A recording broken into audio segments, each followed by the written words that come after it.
pengambilan sumpah jabatan Kepala dan Wakil Kepala Badan Riset dan Inovasi Nasional oleh Presiden Republik Indonesia. Sebelum saya mengambil sumpah, berkenaan dengan pengangkatan saudara-saudara sebagai Kepala dan sebagai Wakil Kepala Badan Riset dan Inovasi Nasional, bersediakah saudara-saudara untuk diambil sumpah menurut agama Islam? Bersedia. Apabila demikian, harap mengikuti dan mengulangi kata-kata saya.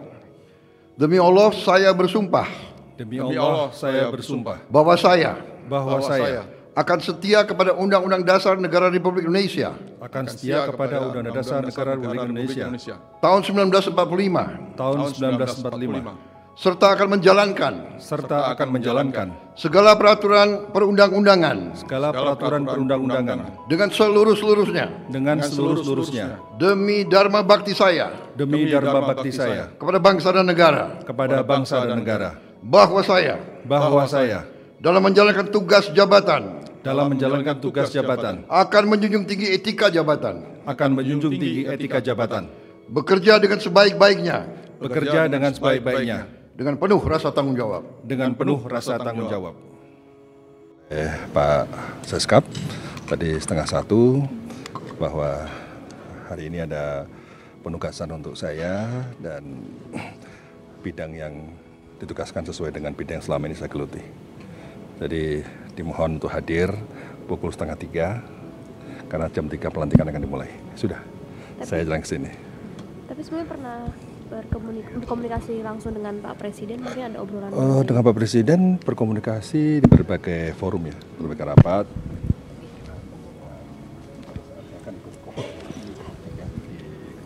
Kemudian juga pada saat pertemuan dengan para rektor, kemudian juga pertemuan dengan pimpinan Ormas yang ada di istana ini.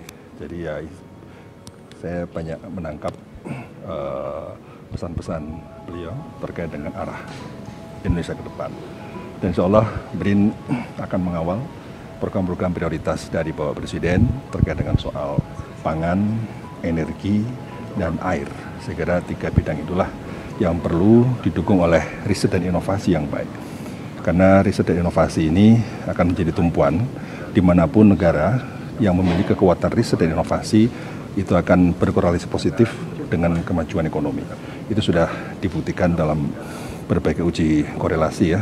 Kalau semakin tinggi global score innovation index itu hampir pasti juga GDP per kapita juga akan tinggi. Sehingga kita mau tidak mau harus mengenjot bidang R&D, bidang inovasi ini. Yang kedua, yang penting juga saya sampaikan, ini saatnya kita harus segera melakukan konsolidasi nasional di bidang riset dan inovasi. Konsolidasi ini penting untuk memperkuat ekosistem riset dan inovasi yang selama ini sudah ada, baik secara horizontal maupun secara vertikal.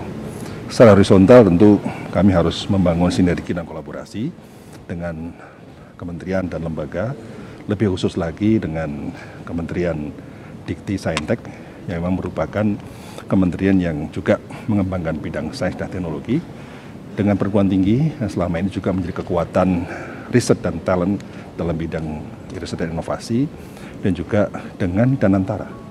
Segera Danantara adalah mitra strategis yang harus kita support dalam rangka untuk mendukung kemajuan ekonomi dan industri kita. Nah, secara vertikal kita juga perlu mengkonsolidasi dengan daerah, sehingga Badan Riset Inovasi Daerah ini harus benar-benar diperkuat agar bisa mampu menyelesaikan masalah-masalah lokal.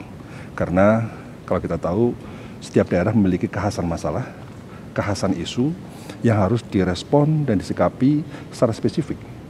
Oleh karena itu kalau setiap provinsi memiliki badan riset inovasi yang kuat ya, dan berkolaborasi dengan perguruan tinggi, saya yakin masalah-masalah yang saat ini masih kita hadapi bisa diatasi dengan baik. Oleh karena itu langkah konkret yang harus kita lakukan adalah bagaimana mempercepat proses pengembangan dan penguatan sains teknopark di setiap daerah. Jadi di setiap daerah kalau memiliki sains teknopark itu akan menjadi pilar bagi ekonomi daerah. Kenapa? Karena sains teknopark itu adalah sebuah institusi yang akan menjembatani antara dunia riset dengan dunia industri. Dengan adanya Sains Teknopark daerah, dengan fokus pada bidang keunggulan daerah, insya Allah masalah-masalah yang ada di daerah ini bisa diselesaikan. Dan inilah sinergi antara berbagai pihak daerah, perguruan tinggi, pemerintah, dan juga pusat, dan juga dengan lintas kementerian, apalagi BRIN juga peleburan dari Kementerian Teknis yang memiliki dulu Badan Litbang. Saya tentu akan banyak koordinasi, membangun sinergi, dan juga menguatkan riset-riset yang impactful. Jadi riset-riset di BRIN harus memberikan dampak bagi kemajuan ekonomi dan juga kemajuan masyarakat. Serta terakhir policy. Ya, jadi BRIN juga harus menjadi think tank pemerintah dalam mengambil kebijakan. Sehingga kebijakan-kebijakan yang kita ambil berbasis pada sains yang kuat, pada hasil riset yang kuat, dan itulah salah satu bentuk akuntabilitas dari kebijakan publik nanti akan dilakukan oleh pemerintah. Terima kasih ya.